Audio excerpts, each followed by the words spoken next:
ఈ ఆన్లైన్ పేమెంట్లు వచ్చిన కానుంచి పాపం పెట్రోల్ బంకులకు లేని పంచాదులే మోపైతున్నాయి పోర్రి. ఇక గుంటూరు హరిహర మహల్ సెంటర్ కాడున్న గీ బంకుల ₹1000 పెట్రోల్ పోసుకున్నారట గీ బద్మాష్ గాళ్ళు. ఇక పైసలు లేవు, స్కాన్ చేస్తా క్యూఆర్ కోడ్ చూపెట్టమని చెప్పిర్రట అన్నను. ఇక 2-3 మలకలకు వచ్చినట్టు చేసిండు, బండి వెనక కూర్చున్నాడు. కానీ పేమెంట్ అయితే కాలేదు. ఇక ముంగటున్న మోతెవరిగాడు దేహే ఎంతసేపు చేస్తావురా, నేను చేతతి అని ఫోన్ తీసుకొని మళ్ళా అన్నను క్యూఆర్ కోడ్ చూపెట్టమన్నాడు. ఇక ఏదో టిక్కమని ఒత్తినట్టే ఒత్తిండు.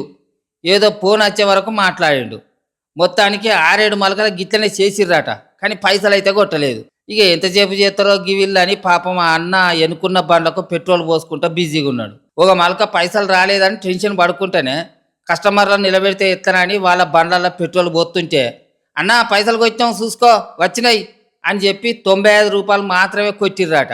ఇక పైసలు వచ్చినాయో లేదో చూసుకునే లోపట్నే ఆ నుంచి జంప్, ఇద్దరాకం జంప్ అయ్యారట. ఇక మొత్తానికి ₹1000 పెట్రోల్ కొట్టుకొని అన్నకు ₹95 కొట్టి తతిమ ₹905 బొక్క పెట్టిరు బద్మాష్ గాళ్ళు.